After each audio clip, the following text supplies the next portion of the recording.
Muy bien, vamos a ver algo de estadística multivariada,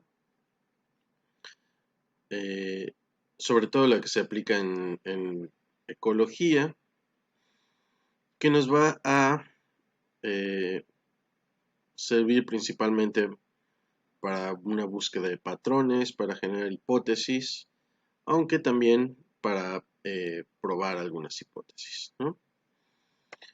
Eh, entonces, pero antes, déjenme recordar algunos conceptos. Es, eh, ese es el muelle de Puerto Morelos. Este es el arrecife, que es un arrecife eh, de tipo barrera. Esta es la cresta arrecifal. Acá encontramos el arrecife posterior y por acá encontraríamos un arrecife frontal, ¿no? Entonces, imaginen que tengo yo una serie de sitios de muestreo, ¿no? Que están ahí representados por mis cuadritos amarillos. Y que dentro de estas dos zonas, con estas tres réplicas, yo encuentro de este lado una diversidad de especies, de 20 especies acá y 22 especies en este otro eh, lugar, ¿no? Si se acuerdan, esto sería, si considero esta zona y esta zona, pues la diversidad alfa de cada una de estas zonas, ¿sí? Luego, ¿cuál sería la diversidad beta? Pues la diversidad beta sería la diferencia que hay entre estas dos, o sea, eh, dos especies en este caso. Y hay otra diversidad que es una diversidad más regional, que diría yo, bueno, pues para toda esta zona más grande la diversidad es de 25 especies, ¿no? Digamos, de especies únicas.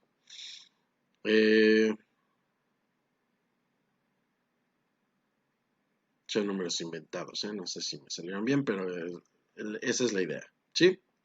De alfa, beta y gamma. Entonces, ¿cómo representamos normalmente esta diversidad? Pues bueno, tomamos en cuenta tanto el número de especies como el número de individuos que hay en esta registrados para esa especie. Entonces, por ejemplo, si decimos en esta zona encontré 3 especies con 10 individuos en cada especie. Y en esta zona encontré 3 especies con 10 individuos para la especie 1, 15 individuos para la especie 2 y 5 individuos para la especie 3. Si se fijan, ahora estoy diciendo que mis dos áreas tienen la misma diversidad alfa. De hecho, la diversidad beta es de 0, porque son las mismas especies. Lo único que cambia es el número de individuos por especie. ¿Cuál de estas dos dirían que es más diversa o son igual de diversas? Bueno, para eso utilizamos generalmente índices, como el índice de diversidad que les pongo acá, ¿sí? Este índice de diversidad toma en cuenta la proporción de cada especie, la multiplica por el logaritmo de esa proporción y lo suma para cada especie. Y hay otra medida además que se llama equidad, que es esta diversidad dividida entre el logaritmo de ese número de especies que hay acá. Entonces, si hacen los cálculos, y espero que no les cueste trabajo hacerlos, deberían encontrar algo así. En este H es de 1.09 y J es de casi 1. Y acá tenemos H de 1 y J de 0.91. O sea, esta me está diciendo, según este índice, que sería una zona más diversa y más con mayor equidad, ¿no? que esta zona. ¿Sí? ¿Sí entienden esos conceptos y por qué sucede así? Pues simplemente porque acá cada una de las especies está representada por el mismo número de individuos. En cambio acá hay una especie que tiene pocos individuos, ¿no? Representándola. Entonces el índice toma en cuenta eso, porque esta especie pues a lo mejor está en riesgo de desaparecer si son muy pocos individuos, entonces no estaría aportando de la misma forma a la diversidad ni a la equidad que en estos casos de acá, ¿sí? Pero estos índices son índices univariados, entonces nos dan una idea de lo que está pasando ahí, pero no nos están tomando en cuenta lo complejo que puede ser realmente la composición de especies que hay en estas zonas, ¿sí? A ver, siguiente. Esto les voy a mostrar, este es un muestreo real que se hizo en el Caribe mexicano. Y tenemos estos tres sitios acá: Puerto Muro, Xcaret y Acumal, Puntalán, Mahahual y Xcalac de este otro lado de acá. De hecho, estas estaban en dos profundidades y en cada sitio había 6 transectos de 25 por 2 metros. Se pone, ¿qué es lo que se hace? Se pone la línea del transecto y alrededor de esta línea de transecto 1 metro a cada lado, que se estimaba con una varilla de 1 metro. Se iban contando todas las especies de coral, Sclearctinia, y se veían los signos de enfermedades, ¿no? Entonces, al final, ¿qué tenemos? Pues al final tenemos una base de datos parecida a esto, ¿sí? Entonces, si se fijan, esto dice Mahahual 1, Mahahual 2, Mahahual 3, 4, 5, 6. Y de hecho acá 7, 8, 9, 10, porque son las distintas profundidades, ¿no? Que aquí no están señaladas, pero bueno. Y acá están las especies. Generalmente se usa, vamos a utilizar algún tipo de abreviación. Funciona bastante bien tomar el nombre del género y 3 o 4 letras de la especie, ¿no? Por ejemplo, este es Agaricia, Agaricites, Acropora, Cervicornis, etc. ¿Sí? Y esta es la base de datos que tenemos, ¿no? Entonces tenemos muchas muestras y muchas especies. Estas especies se vuelven variables, son en realidad variables. ¿Por qué? Pues porque aquí tenemos abundancias, ¿no? Y estas abundancias varían según las muestras.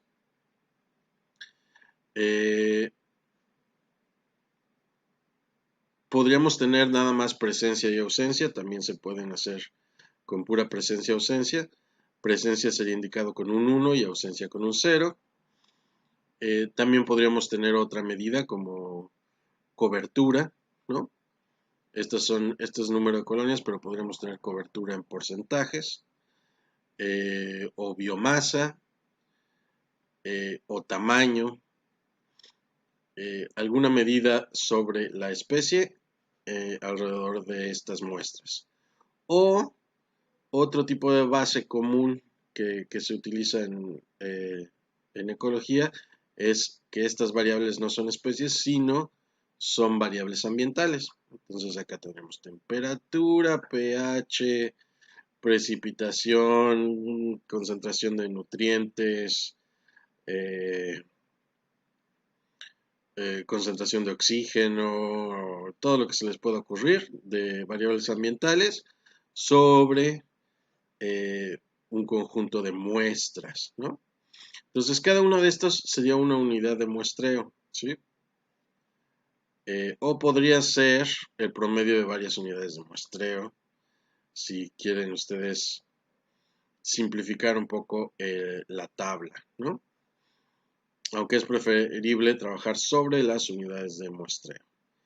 En general, este tipo de tablas es recomendable que tengamos más muestras de lo que tenemos especies, ¿sí?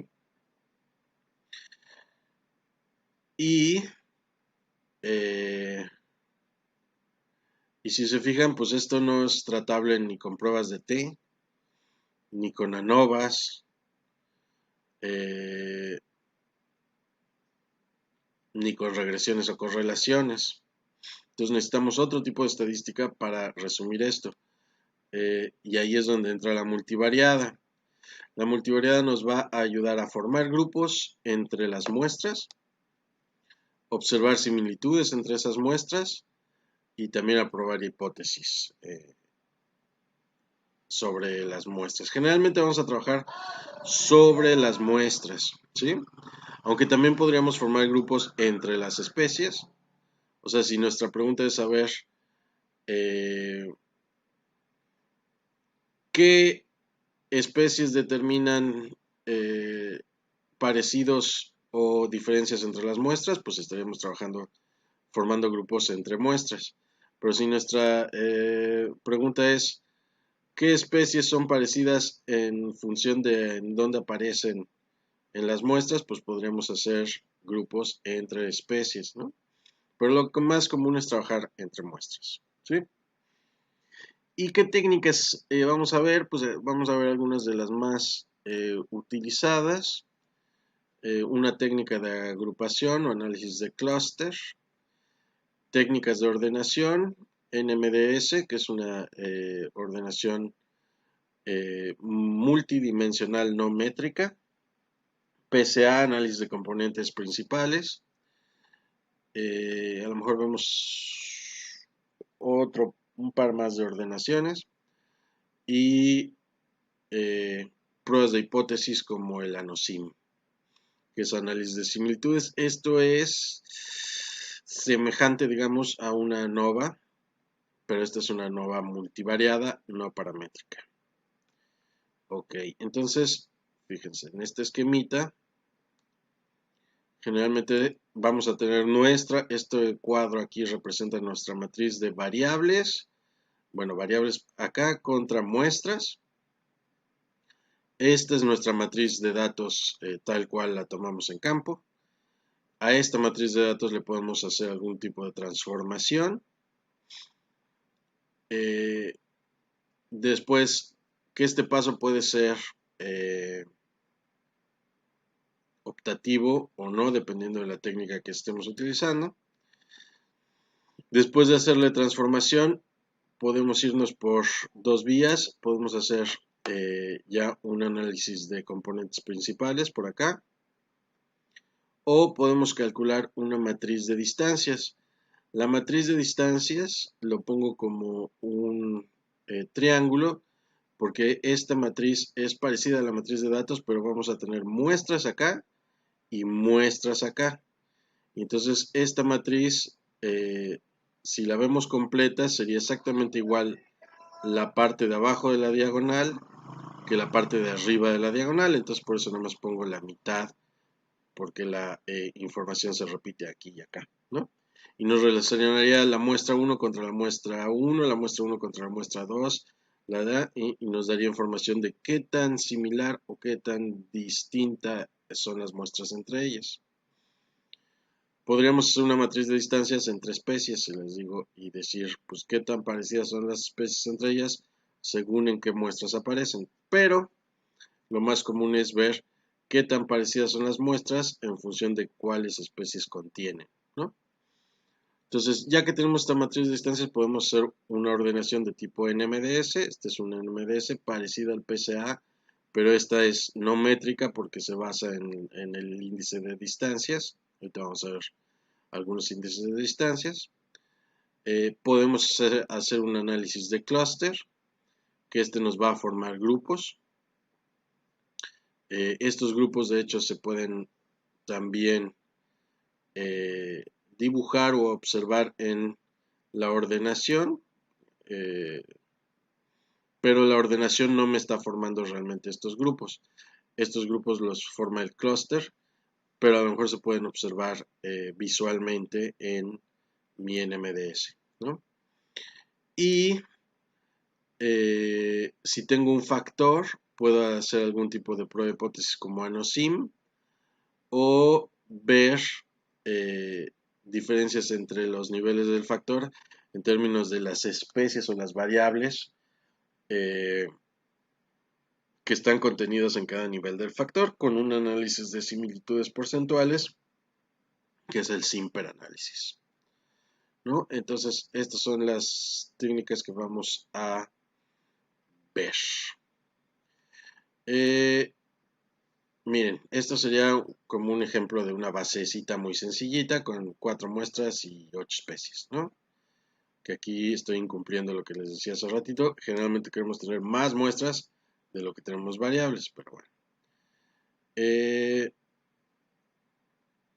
Si quisiéramos ver qué tanto se parecen las muestras entre sí dependiendo de las especies que tenemos acá, podríamos tratar de hacer gráficas como estas, ¿no? Y decir, me agarro dos especies y las agarro como si sea mi eje X y mi eje y entonces ya puedo graficar aquí las muestras. Por ejemplo, mi muestra 1 tiene coordenadas 1, 1, 1, 1 está acá. Mi muestra 2 tiene coordenadas 0, 0, entonces quedaría acá. La muestra 3 tiene coordenadas 0, 0, también quedaría acá. Y la muestra 4 tiene coordenadas 3 y 0, entonces quedaría por acá. Y entonces esto me da una idea en términos de estas dos especies de qué tan parecidos son las muestras. Pero, pues acá hay 8 especies, ¿no? Entonces tendría que hacer un chorro de grafiquitas y nunca voy a entender nada. Necesito una forma de resumir esta información que me tome en cuenta todas las especies al mismo tiempo. Podría tratar de hacer gráficas en 3 dimensiones, pero eso pues no me resuelve mucho el problema, solamente me agrega una dimensión más, pero igual tendría que ser muchas gráficas de este tipo e interpretar gráficas en 3D ya no es tan sencillito. Les digo, también se puede hacer al revés y ver aquí utilizando las muestras como en los ejes, ver qué tanto se parecen las especies entre sí, ¿no?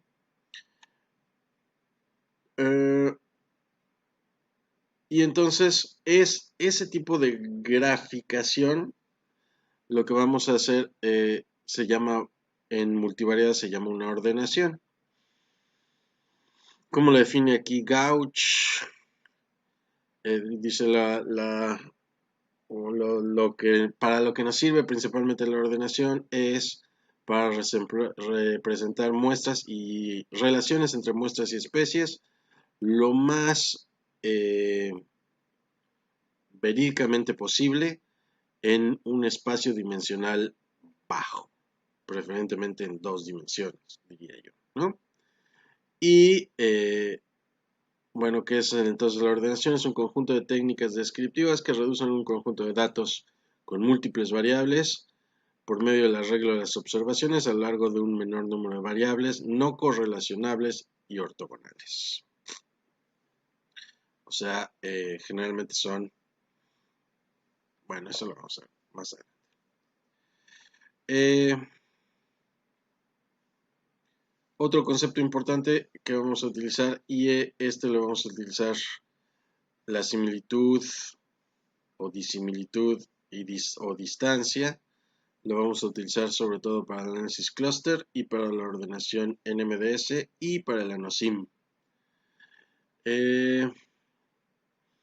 Entonces, si tenemos en 2 dimensiones 2 puntos, ustedes se acuerdan seguramente cómo calcular la distancia euclidiana entre esos 2 puntos, ¿no? Tenemos las coordenadas de los puntos. Entonces, ¿cómo se hacía? Aquí está mi punto P y mi punto Q, y yo quiero calcular la distancia esta D entre P y Q, pues utilizamos el teorema este de Pitágoras, que me dice que d al cuadrado es igual a al cuadrado más b al cuadrado, que es a al cuadrado es la distancia horizontal, b al cuadrado es la distancia vertical. ¿Y cómo se calculan estas? Pues utilizando las coordenadas que tenemos acá, ¿no? Entonces, utilizando eso ya podríamos decir que la distancia d en este caso es de 5, ¿no? Este ejemplo de aquí así se puede generalizar a si mis puntos no están en 2 dimensiones, sino en n dimensiones, o sea que tienen muchas coordenadas. Pues ese teorema se puede generalizar y la generalización sería esta, ¿no? D sería la sumatoria de la diferencia de coordenadas al cuadrado, la raíz cuadrada de eso, ¿sí? Esta es mi distancia euclidiana y la puedo aplicar entonces a este tipo de tablas y calcular la distancia entre mi muestra 1 y mi muestra 2 utilizando esta formulita. Otra fórmula, perdón, aquí está el ejemplo de cómo se calcularía para M1 y M2, ¿no? Entonces tendría que agarrar la distancia euclidiana entre M1 y M2, M1 y M2, pues sería este menos este, más este menos este, más este menos este, más este menos este al cuadrado, ¿no? Toda esa sumatoria. Y me da un numerito que es ese 1.051. Hay otras medidas de distancia, bueno, entonces, perdón, todavía con medidas euclidianas, entonces reduciría yo mi matriz original a una matriz de distancias euclidianas, que es esta de aquí, y que si se fijan, como les decía, aquí está la diagonal, la información que está abajo de la diagonal es idéntica a la que está arriba de la diagonal, por eso pues solamente contener la mitad de la matriz es suficiente, ¿no? Hay otras medidas de distancia y uno muy utilizado es la disimilitud o similitud, como lo vean, de Bray-Curtis. Y esta me va a tomar, estas serían las coordenadas de los puntos también, y entonces toma la sumatoria de la diferencia de las coordenadas de los puntos en valor absoluto entre la sumatoria de las coordenadas de los puntos acá, ¿no? Entonces también se puede aplicar para formar este tipo de matrices de distancias de Bray-Curtis. Y así hay muchísimos índices de distancia, ¿no? Algunos de los más utilizados son el euclidiano, que sobre todo lo vamos a utilizar probablemente si tengo una matriz de variables ambientales. Y el de Bray-Curtis se utiliza muchísimo para información que tenga yo de especies, ¿no? Ya sea abundancias o cobertura o alguna otra métrica de la especie, ¿sí? Ok. Entonces, esta es la primera introducción. Ahora, en la siguiente clase vamos a ver cómo hacer un clúster en base a un índice de distancias. Por ahorita me despido.